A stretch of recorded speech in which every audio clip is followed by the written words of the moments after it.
Hay içine azlarım bu neydi?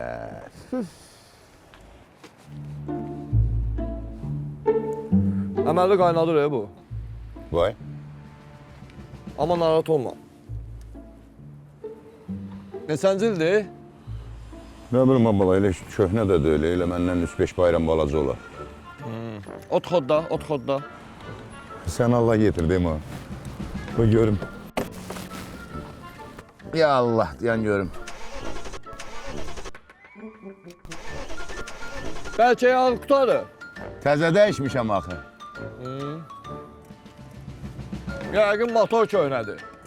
Köhnə deyəndə Nemes malı deyib ala. Bunlar döydüm ölməz deyib. Bu hələm-hələm xarab olan şey deyil. Ne oldu bunun başı batsın?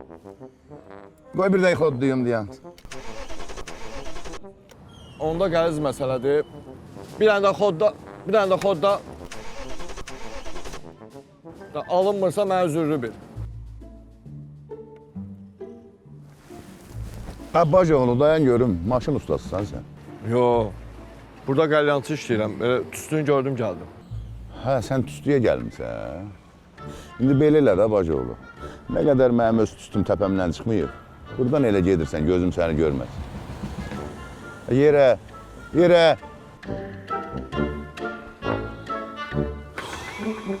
Şirkətinizin sistem quruculuğunu təsadüfi əllərə etibar etməyin.